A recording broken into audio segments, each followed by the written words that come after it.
by the Montana Television Network. Montana This Morning continues on Montana's News Leader. Fire rips through an apartment building in the Bronx, killing more than 10 and critically injuring several others. I'm John Schumo in New York, and I'll have that story.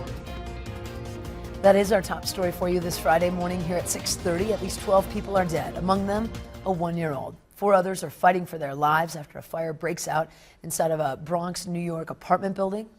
At least a dozen residents did manage to escape that building safely. CBS's John Schumo has the latest from the scene, which happens to sit just a block away from the Bronx Zoo. Flames ripped through a 5-story apartment building in the Bronx around 7 p.m. last night. Based on the loss of life, it quickly became one of the most devastating fires in recent New York City history. This is the worst fire tragedy we have seen in this city in at least a quarter century. Fire officials say it started on the first floor and quickly spread to all 5 floors of the nearly 100-year-old building. Windows on some of the top floors were smashed and blackened. Firefighters responded within 3 minutes. They immediately extended their ladders to help residents on every floor. Witnesses say, though, even before help arrived, people inside were scrambling to climb down. They started to get everybody out, but people were on the fire escape already trying to get down on their own. That's how fast it was moving. Complicating the rescue effort for more than 150 firefighters who responded, the weather. The temperature at the time was in the low teens, single digits with the wind chill. Many of those who had to rush out of their homes were forced to flee without fully getting dressed. It was like freezing point, so it was worse for people who wasn't ready and dressed appropriately with no shoes or any of that. The Red Cross responded, handing out blankets. City buses were brought in to help keep people warm. John Schumo, CBS News, New York. John tells us investigators still trying to determine what sparked that fire and why did it spread so quickly in that mostly brick building. More news on that coming up at 7 o'clock on CBS. Those tough temperatures outside just make it right over the holidays.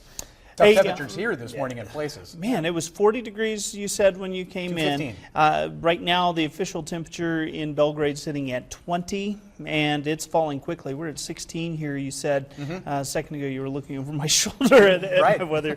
Yeah, temperatures are dropping quickly. We are going to see some flash freezing. I do expect some slick roadways today. Really, the impact's going to be the snow flying as you head into the afternoon. On top of that, ice across parts of the area. We have snow falling in the mining city as well. We're going to break down all the details, updated numbers on snowfall, and some of the driving concerns as we head throughout the next couple of days. That's all coming up here in just a few minutes from the Billion Auto Weather Patio. Thank you, Matt. Our top local story now. Icy roads caused a fatal rollover crash east of Livingston. Montana Highway Patrol responded on Wednesday to a report that an SUV lost traction on I-90 and rolled. Park County coroner identified the victim yesterday as 75-year-old Mary Jane Lehner of Livingston. The man in the vehicle that Lehner was with was also injured. We were told that both people were wearing seatbelts. Drugs and alcohol are not considered factors in this crash. Also, with the year coming to a close, Butte police report that 2017 looking like it will end with fewer drunk driving arrests than previous years. Records show police made 175 DUI arrests in Butte as of this morning. That is down from 193 arrests back in 2016. While that sounds like good news, police noted that there were more aggravated DUI arrests this year than last year, and that's where people were found with blood alcohol levels of more than twice the legal limit. The arrests are down, which are good, but we're having more people driving with a higher BAC, so we're down quite a bit from years past.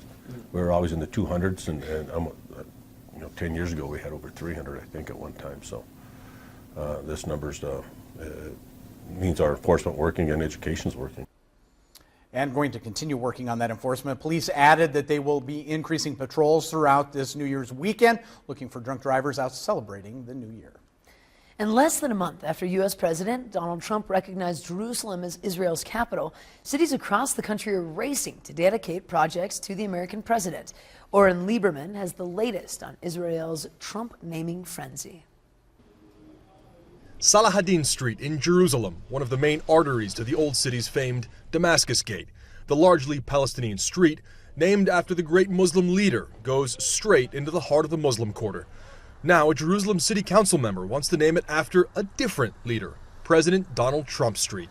It's part of a wave of projects across Jerusalem and Israel being dedicated to the American president. Another street in the southern Israeli city of Ashkelon also to be dedicated to Trump. A park in a city in northern Israel will be called Donald Trump Park, the mayor even getting a thank you letter from the president.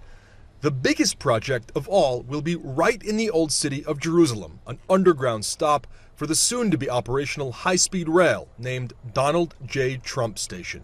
The idea came from Minister of Transportation Yisrael Katz. People will arrive overseas, pilgrims, Jews and Muslims. They will come on the train on the safest and quickest path to the most important places, and they will hear on the microphone that you have arrived at the station of the Western Wall and Temple Mount named after President Donald Trump. Katz shows me around the planned site of the station entrance. It'll leave passengers a few feet away from the Western Wall. Trump became the first sitting U.S. president to visit the holy site in the Old City in May, a move that was hailed by the Israelis as a diplomatic victory, who saw it as acceptance of Israel's control over the holy site, but not nearly as big as Trump's recognition of Jerusalem as the capital of Israel. But today we finally acknowledge the obvious, that Jerusalem is Israel's capital. Israel has lauded Trump as a hero, even as the majority of the world overwhelmingly rejected Trump's decision. Any change to the status of the Old City can set off demonstrations and protests across Jerusalem and the region. And the high-speed rail project has already run into its share of controversy, since the Tel Aviv-Jerusalem line runs under part of the West Bank. This underground stop in the Old City, for its location and its namesake, is no less controversial, no matter how deep it's buried. Oren Lieberman, CNN, Jerusalem. Interesting story there. Yep. We do have to take a quick break. When Montana This Morning returns, 2017 was an interesting year in the political world. When we return, we take a look back. But first, let's look ahead with Bianna Goladraga from CBS This Morning. Good morning. Ahead on CBS This Morning, we're on the scene of the deadly fire that killed at least a dozen people here in New York City. Plus, nearly half of U.S. consumers are returning a holiday gift this week. We'll show you how retailers are competing to make the process easier. We'll see you at 7.